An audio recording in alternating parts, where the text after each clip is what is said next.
À travers le territoire national et ici à Libreville, la capitale gabonaise, il est exactement 19h30. Bienvenue à cette édition d'information du soir sur TVS. Nous commençons avec le social. C'est un jeune compatriote, la trentaine est révolue. Il s'agit de Thomas Mintami Ban. Il souffre d'une tumeur de la peau depuis près de 7 mois. Malgré les démarches entreprises auprès ou dans les structures sanitaires de la place, sa santé se dégrade davantage. Reportage Inès Kungamombo. Je souffre d'une tumeur de la peau au niveau de l'auriculaire gauche. D'accord. Donc sous l'oreille. Ça fait quasiment 7 mois que je suis malade. Ce jour-là, j'allais même à l'hôpital pour changer le pansement comme d'habitude. Mais quand j'arrive, le bon monsieur n'était pas là. Il me disait de chercher au niveau des internes là-bas qui pouvaient me faire le pansement. Mais vous connaissez. Alors j'ai appelé mon dermatologue. Quand elle est arrivée, elle a changé le pansement. Elle m'a dit, en fait, il faut qu'on aille prendre les résultats. Nous sommes allés au laboratoire, on a pris les résultats. On a déclaré que c'était un carcinome épidermoïde. Donc une tumeur de la peau. Dès que les résultats sont sortis, elle m'a amené chez un deuxième chirurgien. Le second chirurgien m'a pris, il m'a amené chez un troisième. Alors, il m'a fait l'ordonnance, il m'a demandé le montant de l'opération, 95 600. Alors, j'ai pu trouver 85 000, j'ai acheté les médicaments. Au moment d'aller maintenant pour se faire opérer, c'est là où on dit que le bloc opératoire de l'hôpital général est en panne. Et ça a pris quasiment 1 mois et demi. Très sincèrement, ne m'avait pas appelé pour me dire voilà la situation que nous avons. Donc j'ai pris mon téléphone, j'ai appelé le chirurgien. Je lui ai dit mais depuis là vous ne m'appelez pas et le temps ne fait que passer et ce qui était une petite boule comme ça ne fait que grandir. C'est là où il me répond que si on ne vous appelle pas, c'est que le bloc n'est pas encore prêt. Nous sommes là vers le 10 et 15 décembre. Le 3 janvier, voyant que la situation évoluait négativement, je suis allé voir le chirurgien. Il m'a dit, mais à cette allure-là, l'oreille risquerait de partir parce que dans la conclusion du laboratoire, on disait que ça avait une division cellulaire, ce qu'on appelle la mitose, 10 fois. Donc ce qui veut dire que ça grandissait vite. Je suis parti CHU dans un institut de cancérologie. Eux également, ils m'ont envoyé chez un 4e chirurgien. Il a regardé, il a dit non, il ne peut pas m'opérer parce que ça a beaucoup évolué. Et même s'il m'opère, il n'y a pas la garantie qu'il va tout enlever. S'il laisse même un bout de chair, ça va encore sortir. Donc voilà comment ils m'envoient en chimiothérapie. Entre la première séance de chimiothérapie et lorsque je vais passer la deuxième, j'ai perdu 13 kilos. Parce que je vais de 93 kilos à 80 kilos. À l'Institut de cancérologie, vous fournissez quasiment tout. Alors quand j'ai fini la première séance, moi, quand je regarde la tumeur, elle diminue un peu. Alors, quelques temps après, quand je vais pour la seconde, apparemment, elle change d'aspect, elle gonfle. Il y a des abcès autour, qui font sortir du pus et tout. Après, je suis parti pour la 3e séance de chimiothérapie que je viens de finir là récemment. Mais ça a carrément pris de l'ampleur. Ça a aplati la tumeur, mais elle grandit déjà en largeur. Et franchement, vous allez à l'Institut de cancérologie, vous fournissez tout. Ça veut dire jusqu'aux gants. Je me souviens la dernière fois, j'ai fait l'hydratation intraveineuse. J'ai dû fournir moi-même mes glucosés. Imaginez-vous, la dernière fois, quand j'ai eu l'hémorragie, on est allé stopper ça à l'hôpital. Pour ceux qui voudront bien m'aider, il y a le 07 30 47 64. Ça c'est avec le numéro Airtel Money et tout. Bon, parce qu'il n'y a pas que le soutien financier, également le soutien moral. Il y a mon 02 23 60 30.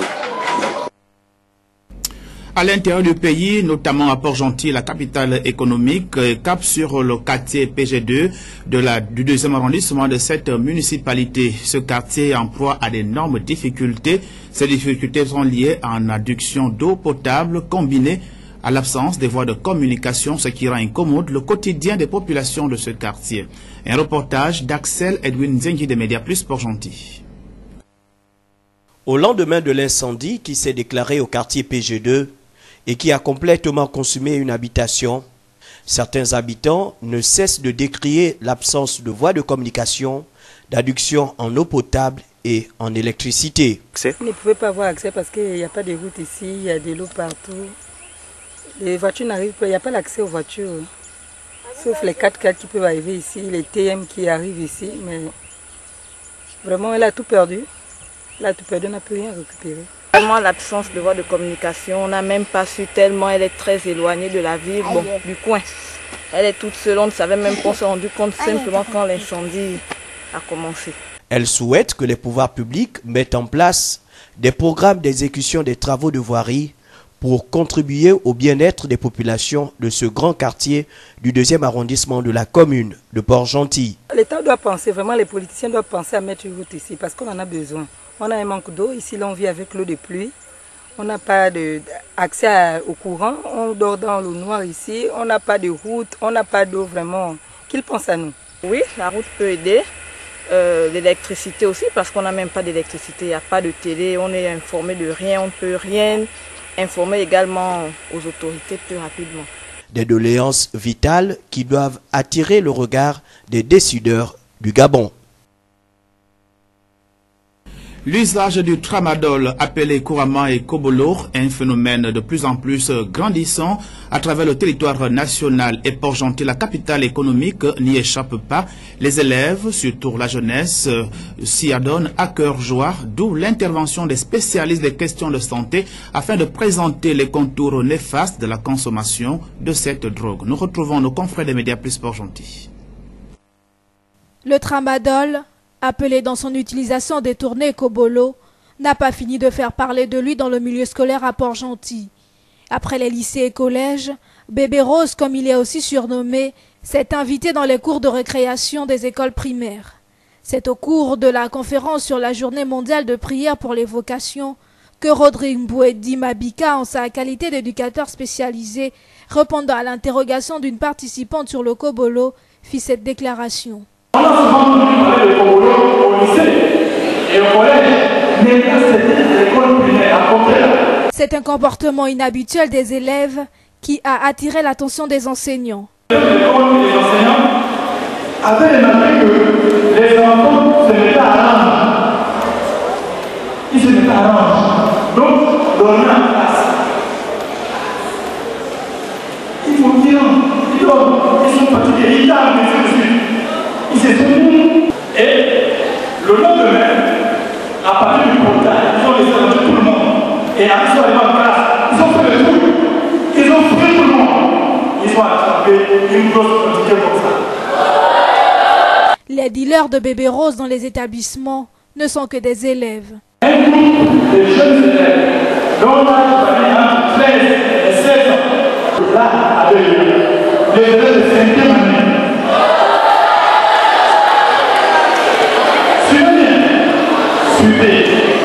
Juste après, le directeur m'a appelé au téléphone. Je suis allé sur place. J'ai rencontré les élèves. Et puisque je travaille directement avec la juridiction, j'ai demandé à l'inspecteur d'appeler le juge. L'inspecteur a appelé le juge. Et le juge qui est là, elle a donné des instructions à l'inspecteur. Nous avons fini la réunion.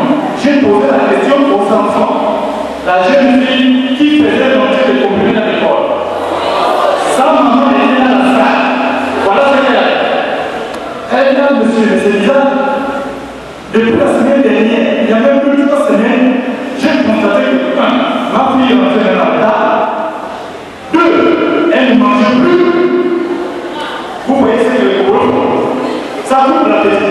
Kobolo n'a plus de limites. Toute la jeunesse gabonaise en général, et Port-Gentillaise en particulier, est menacée par ce comprimé.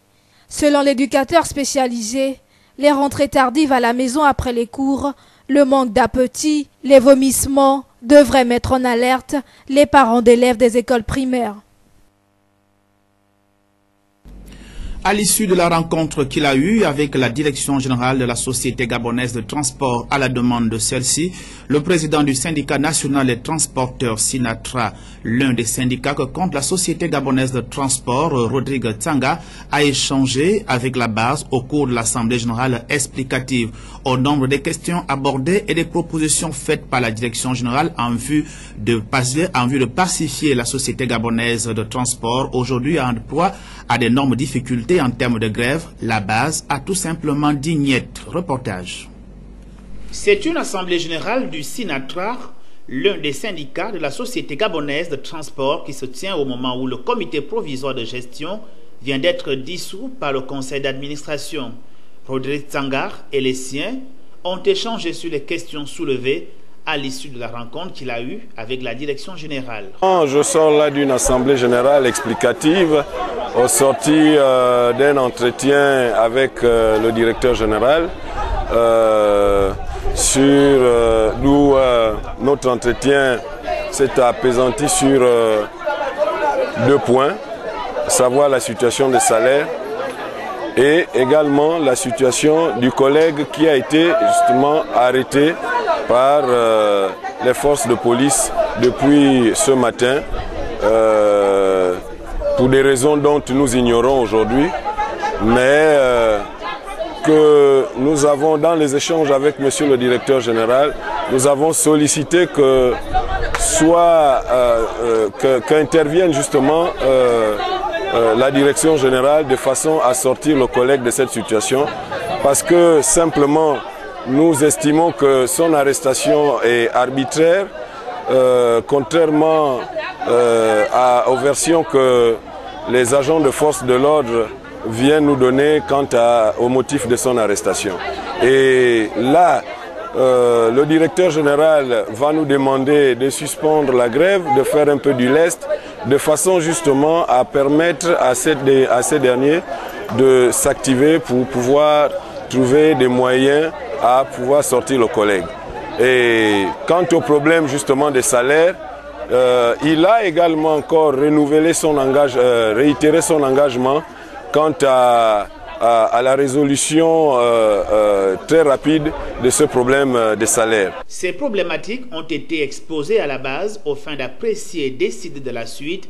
La base, comme il fallait s'y attendre, conditionne toute négociation ou reprise de travail par la libération de l'agent de Sogatra, interpellé par les agents de force de police postés à l'extérieur de l'entrée principale de la société. Et là, je viens de, comme vous l'avez constaté, de discuter avec la base, sinon leur faire le compte rendu de mon entretien avec le directeur général et demander justement leur position face à cette situation. Quelle a été la position de la base alors? La base accuse une fin de non-recevoir quant à la levée, sinon à la suspension de la grève qui va justement conditionner la libération du collègue. Il demande plutôt qu'on libère dans un délai raisonnable, sinon d'ici les quelques heures, leurs collègues, auquel cas, même le service minimum que nous avons mis en place depuis le début de cette grève sera suspendu au cas où notre collègue ne serait pas libéré. La nouvelle équipe à la tête de la direction générale de la Sogatra a donc du pain sur la planche pour pacifier cette entreprise actuellement en proie à d'énormes difficultés. De l'économie dans ce journal, présentation officielle du rapport sur les perspectives économiques régionales de l'Afrique subsaharienne relative au plan de redressement s'est déroulé hier à l'immeuble à Rambo en présence du Premier ministre chef du gouvernement Emmanuel Franck Issoze Ngonde. Les détails avec Inès Ngongamombo, image Ulrich Simela. Les représentants du Fonds monétaire international ont procédé ce matin dans les locaux du ministère de l'économie et des finances en présence du ministre de l'économie et du chef du gouvernement à la présentation du rapport sur les perspectives économiques régionales de l'Afrique subsaharienne relatif au plan de redressement économique décidé par les chefs d'État et gouvernement de la CEMAC à Yaoundé au mois de décembre 2016. Celle-ci revêt pour le gouvernement gabonais une importance capitale à plus d'un titre. Elle nous donne l'occasion de mesurer l'impact réel sur notre situation économique globale des mesures prises en vue d'enrayer la décélération née principalement, comme vous le savez, de l'effondrement des cours du pétrole au second semestre de l'année 2014 et de ses conséquences. Le président de la République a pris cette décision de redressement économique à bras-le-corps. Et comme vous le savez, le président de la République, chef de l'État, son Excellence Ali Bongo Ondimba, a pris très tôt la pleine mesure de cette situation. Il a ainsi décidé de la mise en œuvre d'un plan de relance de l'économie et la conclusion d'un programme triennal 2017-2019 avec le FME. Le ministre de tutelle, Jean-Marie Ogondaga, a remercié les parties prenantes à cette cérémonie. À cette occasion, je voudrais remercier tout particulièrement Monsieur le Premier chef du gouvernement pour avoir bien voulu, en dépit de son emploi du temps très chargé, accepter de présider la présente séance d'ouverture. Je me réjouis de la co-organisation de présent événement par le Fonds monétaire international et par le département dont j'ai la charge. J'aimerais donc profiter de cette occasion pour remercier tous et qui sont venus de loin et de près et qui ont contribué à la réussite de cet événement. Après, s'en est suivi l'atelier et la conférence de presse en vue d'édifier les hommes des médias.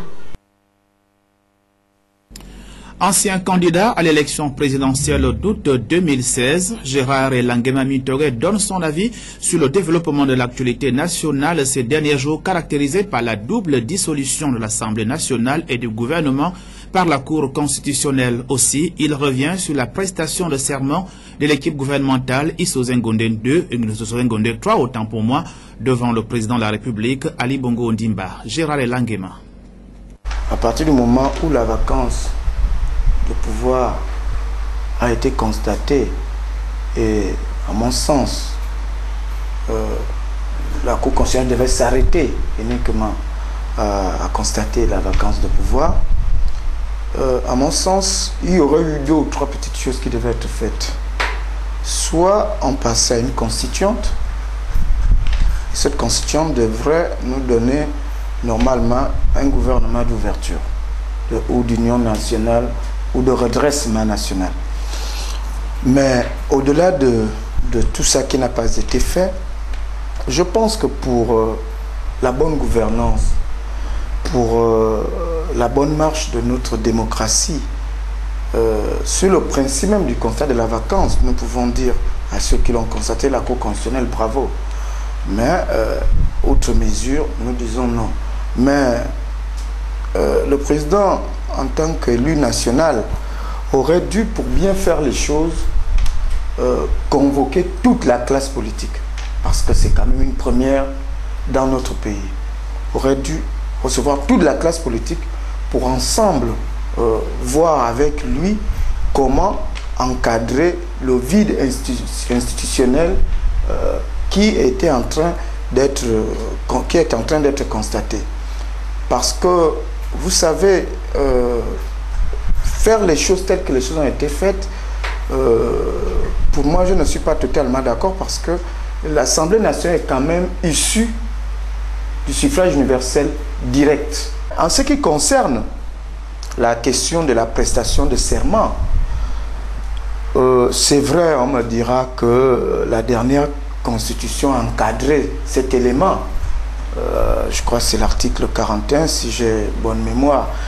Mais dans quelles conditions nous avons cette révision a été faite? Elle a été faite dans des conditions où le pays a bouillonné de partout. Donc, je crois qu'il y a des choses qui sont de nature à ternir l'image de la démocratie et l'image même du chef qu'est le chef de l'État.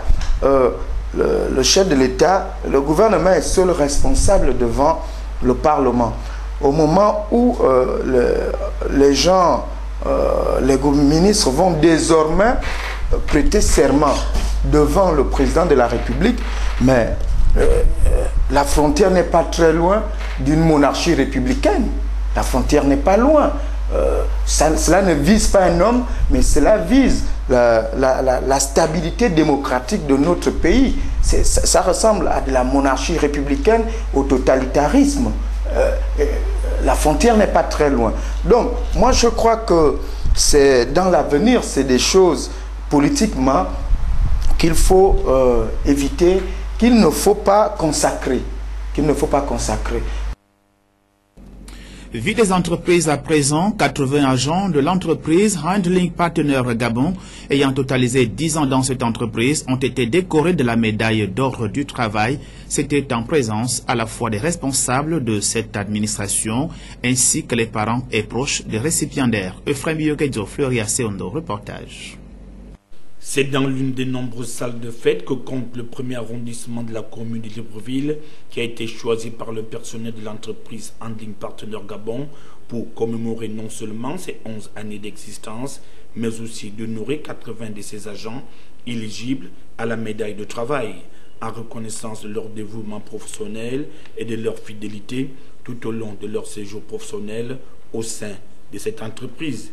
A signaler que cette entreprise, dont l'effectif est constitué à 99,99% de personnel gabonais, a été créée au mois de mai 2007 avec pour activité principale assistance des avions au sol sur l'aéroport international Léomba. Je tiens non seulement à remercier, mais aussi à féliciter nos collègues qui vont être décorés dans quelques instants et qui ont œuvré et consenti leurs efforts pour maintenir sur cap l'entreprise HPG en travaillant sous le soleil comme sous la pluie.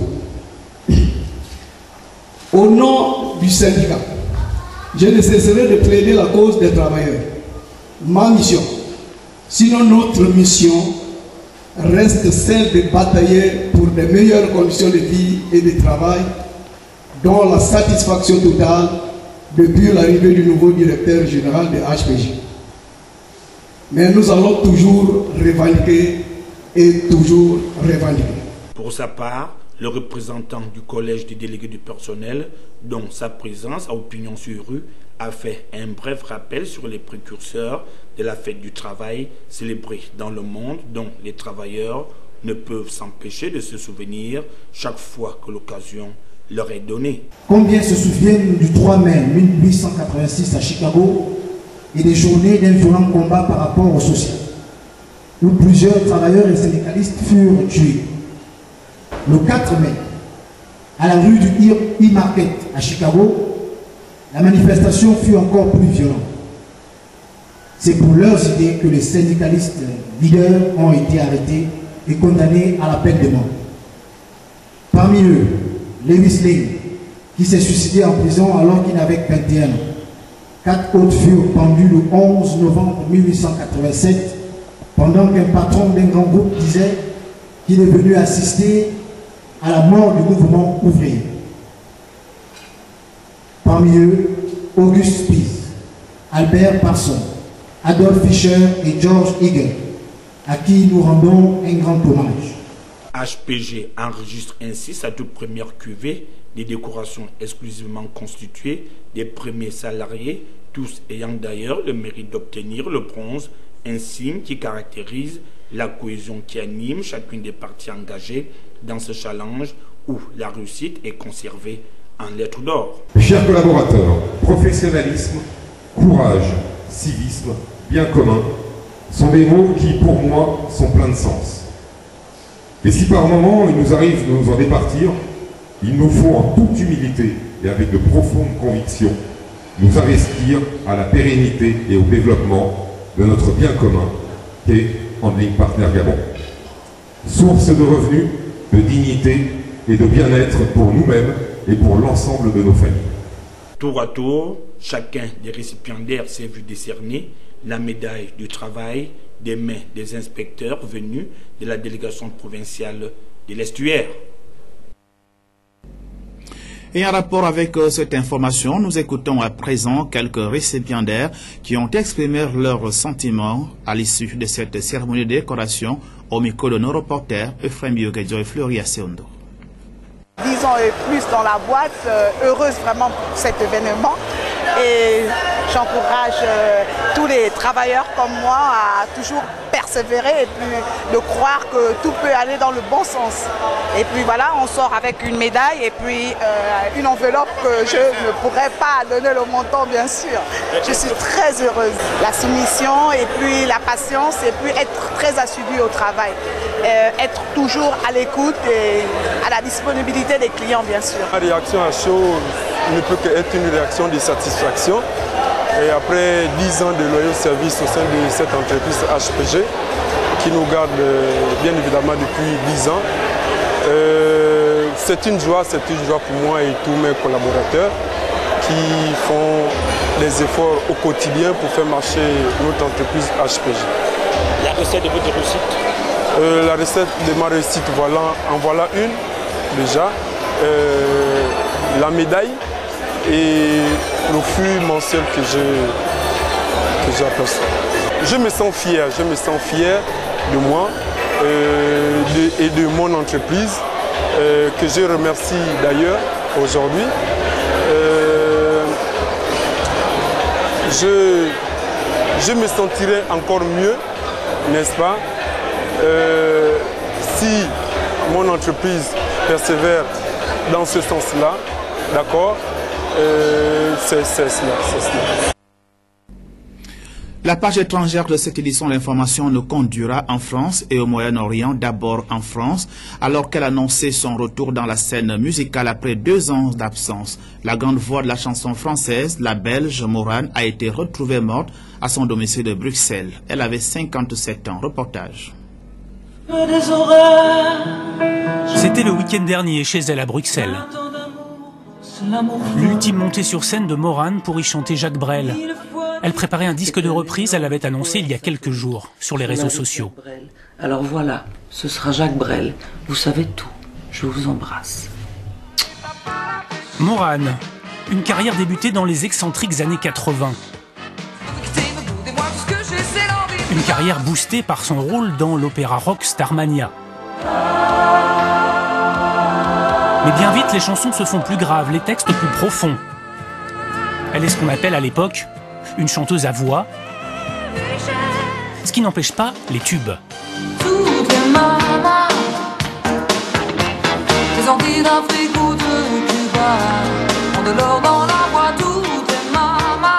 C'est vrai que ce qui est important pour moi, c'est de sentir que au fil des jours, des semaines, des années, il y a quelque chose qui se passe, il y a quelque chose de plus, et que je ne reste pas à la même place. Lorsque j'entends ce prélude de Bach par Glenn Gould, ma raison s'envole. Un temps jury de l'émission La Nouvelle Star, elle avait mis sa carrière entre parenthèses il y a 2 ans, trahie par ses cordes vocales. C'était pour mieux revenir, espérait-elle, il y a quelques jours encore. Ce soir, c'est une renaissance pour moi, parce que certains d'entre vous le savent peut-être, je remets les pieds sur une scène pour la première fois depuis plus de 2 ans. Elle avait ce timbre extraordinaire qui à la fois était comme une voix avec très peu de vibrations, comme une voix blanche et à la fois une profondeur d'âme extraordinaire avec énormément d'émotions. Une tournée était prévue pour 2019, mais Morane n'en aura pas eu le temps. Sa voix de velours s'est éteinte la nuit dernière, à 57 ans. Toujours hors de nos frontières, au Moyen-Orient, Téhéran souhaite continuer, du moins à respecter l'accord de 2015 sur son programme nucléaire. Ainsi a déclaré le président iranien Hassan Rouhani. Cette déclaration fait suite au retrait des États-Unis de cet accord, retrait effectif depuis hier et annoncé par le président américain Donald Trump qui qualifie cet accord de caduc. Reportage. Pour le président iranien, les États-Unis n'ont pas respecté leur part du contrat. L'Amérique a officiellement sabordé son engagement dans un accord international entériné par l'ONU, contrairement à l'Iran. À partir d'aujourd'hui, l'accord sur le nucléaire est entre l'Iran et 5 pays.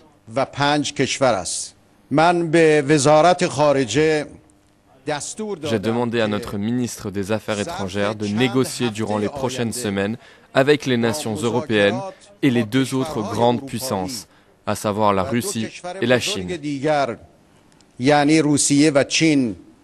Les Européens ont promis de préserver le plan d'action de 2015, mais l'Iran veut des garanties face à la pression économique américaine. Rouhani dénonce une guerre psychologique. Le président Trump prévoit d'imposer des sanctions aux entreprises étrangères qui commercent avec l'Iran. Téhéran veut s'assurer que ses intérêts restent protégés par l'accord de Vienne, dont le principal but est de l'empêcher de se doter de la bombe atomique. Jusqu'à présent, le pays respecte la limite d'enrichissement d'uranium, mais face à l'éventualité d'un échec des négociations, son président prévient.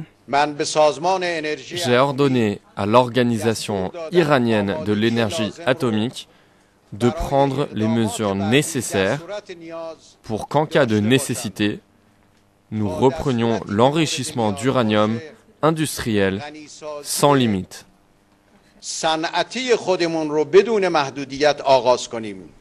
Téhéran se laisse encore plusieurs semaines de négociations avant de décider de mettre cette menace à exécution. Du sport à présent, le paysage sportif gabonais vient de se doter d'une nouvelle fédération. Il s'agit de la Fédération gabonaise de pétanque qui a tout de suite initié dans la foulée un mini-tournoi de mise en jambe préludaire au championnat national de cette discipline sportive dans les tout prochains jours. Mosconi Ngonomba. Par une série de tournois que les athlètes de cette discipline se sont affrontés entre eux pour mieux se préparer pour aborder la prochaine ouverture de saison des Jeux de pétanque. On essaie de vulgariser avec. D'ailleurs, nous avons ouvert un centre de formation du côté du tribunal où on a des jeunes qui ont commencé à jouer à la pétanque.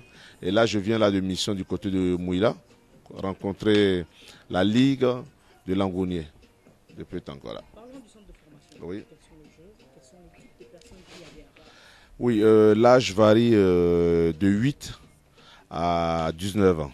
Toute catégorie. Nous avons une dizaine de jeunes qui ont été choisis et qui ont pris pour passion la pétanque, au-delà d'autres sports. Donc, ils le pratiquent pratiquement tous les jours. Le cochonnet, c'est le but à atteindre. Et la boule vous permet d'atteindre votre but. Tout simplement, il faut avoir les boules. Et le cochonnet pour jouer à la pétanque. Voilà.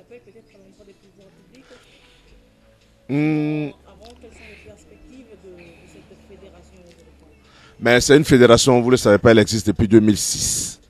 Elle est affiliée à la Fédération internationale de pétanque et des sports et de jeux provinciaux. Par une bande d'amis d'abord, où on joue souvent ici au tribunal, à Sigalou. Et on a décidé de créer la fédération avec notre président actuel qui est M. Guillaume, pour essayer de former certains jeunes dont nous avons déjà repéré 10 personnes qu'on est en train de former pour que cette discipline soit valorisée un peu au Gabon, parce qu'elle est pratiquement inconnue. Alors pour aujourd'hui, combien de personnes ont pris part à ce tournoi? Malheureusement, il n'y a pas assez de joueurs aujourd'hui parce qu'avec la pluie d'hier, les gens pensaient que le terrain devait être impraticable. À la question de savoir si ces athlètes auront une chance de représenter dignement le Gabon à cette compétition internationale, les réponses sont plus que sceptiques.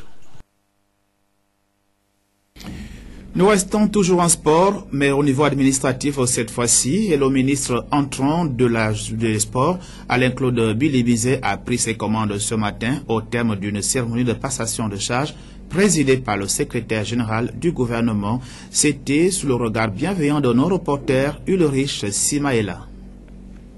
C'est au terme d'une cérémonie de passation des charges brève et sobre que le nouveau patron du département des sports a pris la mesure de ses nouvelles fonctions. Une cérémonie couronnée par la transmission de nombreux dossiers au ministre entrant par le secrétaire général du gouvernement. Mais avant, en tête-à-tête, les ministres entrants et sortants ont longuement échangé sur les dossiers urgents et importants qui touchent la vie au fonctionnement du ministère des Sports. On retiendra surtout l'adresse du ministre sortant à son successeur, l'invitant à poursuivre l'œuvre de modernisation de l'appareil administratif et accélérer les réformes initiées au cours de ces dernières années par les ministres qui ont eu successivement en charge le département des sports. Mathias Otunga Osibajo dit être convaincu que son successeur ira au-delà des limites qui ont été les siennes en raison du sens de la rigueur et de l'esprit dictatique qui le caractérise, a-t-il renseigné. Je suis arrivé au ministère des Sports il y a 8 mois à peu près. Je ne sais pas si j'ai vécu le paradis ou l'enfer, mais je pense que j'ai vécu les deux. Je suis arrivé quand tu partais du ministère du budget. Je peux dire que j'ai atterri dans un désert. Parce que je suis entré dans un bureau dépourvu de matériel informatique, dépourvu de moyens de communication, dépourvu de tout ce qui fait l'essentiel de l'action administrative moderne. Pour sortir une information de ce ministère, Monsieur le secrétaire général, vous le savez bien, c'est vous qui gérez les moyens généraux. Monsieur le ministre d'État, je voudrais vous souhaiter bon vent et beaucoup de courage, parce qu'il faut s'armer de beaucoup de courage pour mener à terme toutes les vicissitudes de la vie. S'adressant très fraternellement à son prédécesseur, Alain-Claude Bilébizé, dont le ministre couvre également la culture, s'est félicité de toute l'énergie déployée par Mathias Otunga Osibajo ces 8 derniers mois, au bénéfice du sport et de la jeunesse gabonaise et de l'héritage qui lui lègue. Mon très cher frère aîné, le ministre Mathias Otunga Osibajo, que j'ai eu le privilège de rencontrer à la présidence de la République, nous avons fait chemin ensemble, nous avons travaillé. Nous nous sommes retrouvés au gouvernement, nous avons travaillé. Mathias Osibajo est un homme de valeur et de qualité. Et il me semble qu'une nouvelle orientation sera donnée à sa vie, servira le pays et la nation, là où les circonstances, Dieu et les hommes le mèneront. Le nouveau ministre des Sports était précédemment ministre de la Communication, de la Culture, porte-parole du gouvernement, d'où il a passé 17 mois.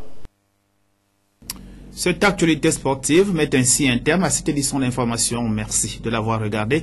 S'il peut aller le très haut, je vous retrouve demain à la même heure. Bonne nuit à tous.